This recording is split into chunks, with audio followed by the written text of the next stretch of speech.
Good evening, ladies and gentlemen. I'll be sharing with you a personal story and experience. Until I came over to the Netherlands, I used to work in the Central Bank of Nigeria. But like a young man, after I became involved with church, became part of a faith community, I believe I discovered purpose. I realized more than just working in the bank, getting a job, getting some good salary, living a good life, that there was more to life. I found I had interest in people. And so I got involved. And like many of the young people, very upwardly mobile like myself, as we threw ourselves in church, we found that our passion got us to live and be willing to be idealistic, to travel and to go far. And in 1999, I had a lead-in. I just sensed something prompting me, urging me to come to the Netherlands. I visited for the first time, and I sensed and I discovered that we needed to have a presence here. And so when I went back, I made up my mind I was going to come back here. I took a leave of absence from the bank, and I came to the ISS, the Institute of Social Studies in The Hague, to do another master's degree. And while I was doing the master's degree, I also had a mission because I had a clear leading to go to Amsterdam. And a lot of people ask me, why Amsterdam? Why go to Amsterdam? I said, because God loves the cities. And another thing is because the nations, they gather in the cities. And when you want to reach out to nations of people, go to the cities, not to the villages. And I had a calling as an urban missionary, but when I was coming, I also had the expectation. I was hoping that I would be able to reach out to the native Dutch people. And someone had already warned me and said, listen, the people in Amsterdam, they don't go to church. So, so if you think you're going to get those people, you'll be on your own. And anyway, there are three things that actually drive us. Number one, faith. Number two, hope. And number three, love. And when you exercise faith, you believe the impossible. And so here was I, showed up here, knew nobody, and then I started trying to reach out. But the amazing thing is that over the period of time as we were reaching out, we found out that the people that were attracted to us were largely the migrants. And so we needed to now engage and work with them. And in the process of the engagement, the three focal things, like I shared with you, was helping people build their faith in God. Because, like we always say, with God, all things are possible. And then the second, offering hope, particularly where people find themselves in hopeless situation. And then the third, not only talking about love, but demonstrating love. And as we started, most of the people, like I said, that showed up were migrants. And we found that as people came, there were needs. And beyond trying to talk to people about God, there was also the need to be able to find a way to reach out and minister to the needs that we identified. The first was, as many migrants were coming, we found out that many were like strangers. And they needed a place where they could be able to identify and they could be able to feel a part of, have a sense of belonging. As many are already cut off from their roots. And so the church became a place that was welcoming. In fact, there were quite a lot of people who came because there were different people, different categories. Some are only visiting, so it's just a short time, but they are able to meet people of their kind and bond together. And then some, they were coming to stay, but they were finding it difficult to be able to integrate into the community. And so the church also served not only as a place of fellowshipping, but also to provide a sense of community. I recall there were many of the people who came very challenging situation that did not, didn't have a place to stay, and invariably, members of church would then bring them in, take them, and offer them accommodation, and through that, began to find their feet and began to be stable. So normally when people are challenged or they have a problem, they'll tell them, oh, go to the church. And you know, before we had our building, people were taking responsibility to help people. And through that, we were able to show the love of God. But beyond that, one of the challenges we had was also trying to help people to integrate in the community. And it's one of the roles that the church plays that for many who don't come into, don't appreciate.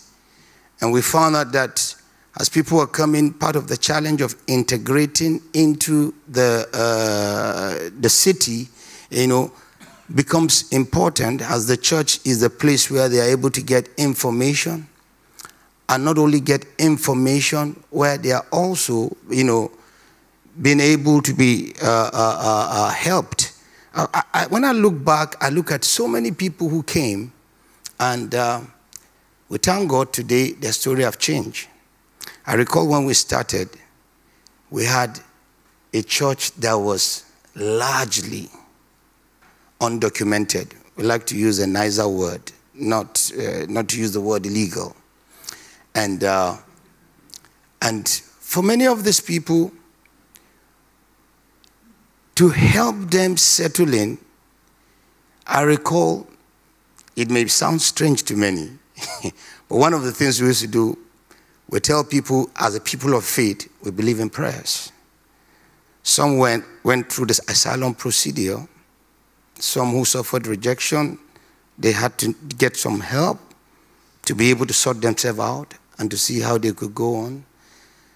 Some who were able to get their stay, they needed to be able to find a way to get established. And so we had to be able to bring up things like training. We had to create several initiatives within the church. Number one, the language training, to help people to begin to get acquainted with the language. We, of course, got external help.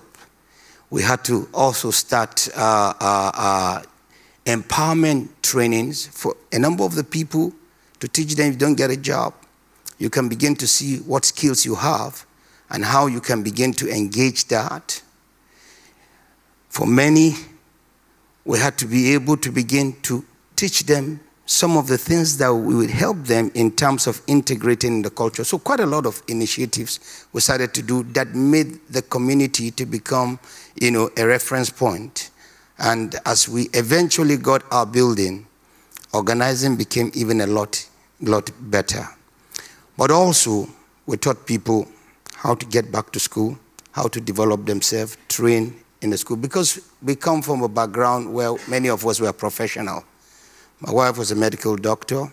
We had people who came on cross postings, who were working in Shell and other places. It was a lot easier to have mentors, role models, who could also help them. And that, you know, brought, you know, made some difference to the people. So with that, we try to balance the spiritual, the physical, and the mental, because we believe in our ministry that we have to be able to minister to the total man. And one of the things after that, helping people to be able to get established, was also to begin to look at how we can get our people to get involved in the community, so that in a way there will be a give back. The interesting thing was that as the people began to get settled, we found that we began to find people who were mingling in the Dutch community, and before long, we began to have Dutch members through relationship. So we discovered that the best way to reach the Dutch people was through friendship evangelism. And so we had a lot of people who were now beginning to become friends. And by the time some of the people were now thinking of getting married, since their families are not here, the people that they can trust are the pastors. So some of the families, they follow them, they come to church. And as they come to church, they try to find out what kind of community are this. And through the interaction, the engagement, some of them got involved. And not only that, you know, we discovered that the community itself began to help many of these multiracial marriages. And in that way, the congregation's face began to change. We have quite a lot of people who came in through what I call friendship evangelism. So in the city, a melting point, we find different you know, people from different parts, from the Caribbean, from Africa, all coming together. And of course, the business of helping people to build their faith in God, have hope, and also to demonstrate love continues. In a nutshell, that's been my experience. I was there for about 15 years until 2016 that I had to leave. In that period, we didn't only start the church in Amsterdam.